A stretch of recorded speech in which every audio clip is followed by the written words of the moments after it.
गिरिजा की शादी को 10 साल हो गए हैं, मगर अभी तक वह माँ नहीं बन पाई, जिस वजह से गांव वाले उसके बारे में अनाप शनाप बोलने लगते थे। और आज एक घर में एक लड़की की गोद भराई की रस्म की जा रही थी और उस खुशी में गिरिजा की सासू माँ उसके बारे में अनाप शनाप बोलने लगती है और गिरिजा भी वहाँ आई होती है, जिससे गिरिजा बहुत ही गुस्सा हो जाती है। मगर तभी उसी वक्त गिरिजा वॉमिटिंग करने लगती है। गिरिजा की माँ उसे देखकर ही समझ जाती है कि गिरिजा भी माँ बनने वाली है। यह सुनते ही गिरिजा के भाई इवा बहुत ही खुश हो जाते हैं और कंफर्मेशन के लिए यह लोग हॉस्पिटल आ जाते हैं। और जब डॉक्टर गिरिजा को चेक करती है तो उसे पता चलता है कि वह सच में वह माँ बनने वाली है, जिससे गिरिजा और उसके भाई बहुत ही खुश होते हैं। और उसके बाद दूसरे दिन से ही हर रोज उसके भाई ही गिरिजा को अस्पताल ले आते थे। और इस बीच इवा और वह डॉक्टर रेखा एक दूसरे को पसंद करने लगे थे और ऐसे ही कुछ दिन भी जाते हैं। और आज गिरिजा की डिलीवरी है, जिससे उसका भाई इवा आज मामा बनने वाला है, इसीलिए आज बहुत खुश था। मगर तभी डॉक्टर इन सबको बताते हैं कि डिलीवरी के दौरान बच्चा अंधेरे में थोड़ा देर के लिए फंसा हुआ था, मगर आप डिलीवरी हो चुकी है और माँ और बेटे बिल्कुल ठीक है। जिसे सुनकर वहाँ खड़े औरतें कहते हैं कि यह तो अपशगुन है और मामा को 10 दिनों तक अपनी भांजे को नहीं देखना होगा, नहीं छूना होगा, जिससे इवा रोने लगता है। तभी डॉक्टर रेखा युवा को रोते हुए देख लेते हैं और उससे पूछते हैं आखिर तुम्हें क्या हो गया। तो इवा उसे सारा कुछ बता देता है, जिससे सुनकर रेखा उसे बताती है कि जब बच्चा ऐसे पैदा होता है तो वह बुरा असर बच्चा पर नहीं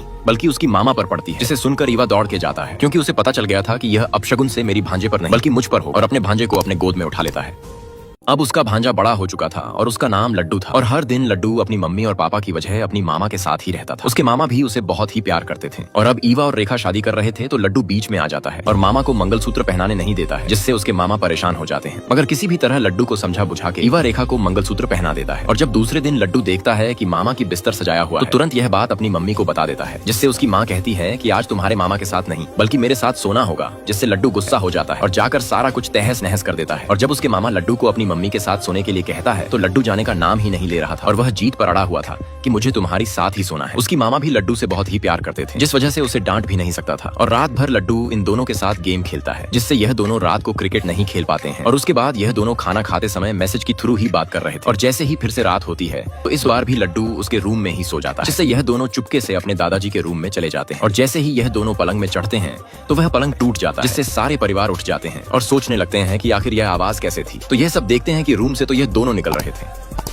अब इवा की परिवार वाले इन दोनों को हनीमून के लिए भेजने लगते हैं, जिससे यह दोनों बहुत ही खुश थे। तभी वहाँ पर लड्डू भी आ जाता है और लड्डू भी इन दोनों के साथ हनीमून में जाने के लिए जिद करता है, जिससे उसके मामा गुस्सा हो जाता है और हनीमून को कैंसिल कर देता है, जिससे रेखा उदास हो जाती है। और जब दूसरे दिन बाजार दोस्त से यह दोनों आ रहे थे तो रेखा इवा से कहती है शादी के बाद हनीमून तो छोड़ो, एक दिन भी मुझसे अच्छे से बात की है। तो फिर से इवा भांजा भांजा ही करने लगता है, जिससे रेखा गुस्सा हो जाती है और गाड़ी से उतर जाती है और ऑटो से अपने घर चली जाती है, जिससे इवा परेशान हो जाता है और दूसरे दिन ही रेखा को लाने चला जाता है। मगर रेखा आने का नाम ही नहीं ले रही, मगर इवा किसी भी तरह उसे मना ही लेती है। और दूसरे इवा अपने भांजे के घर जाकर उसे कहता है कि आज रात तुम अपने पापा के साथ ही सो जाना। मगर लड्डू अपने पापा के साथ सोने के लिए तैयार ही नहीं था, जिससे उसके मामा उसे भी अपने साथ घर ले आते हैं। और रेखा लड्डू को देखते ही बहुत ही ज्यादा गुस्सा हो जाती है, क्योंकि शादी के बाद रेखा अपने पति के साथ एक रात या एक दिन भी अच्छे से नहीं रहे हैं। और यह बात रेखा अपनी भाभी को बताने लगती है कि उसकी भांजे की वजह से एक दिन भी हम दोनों कहीं अकेले नहीं घूम पाए हैं। और जब दूसरे दिन पूरी परिवार इवा के बहन के घर जाते हैं तो रेखा उसकी बहन को इग्नोर करने लगती है, जिससे उसकी बहन को भी अच्छा नहीं लगता है और अपनी माँ से कहती है मैं समझ गई कि मेरा बेटा ही तुम लोगों की परेशानी है। और जब उसकी माँ उसे समझाने की कोशिश करती है तो उसे ही अनाप शनाप कहने लगती है।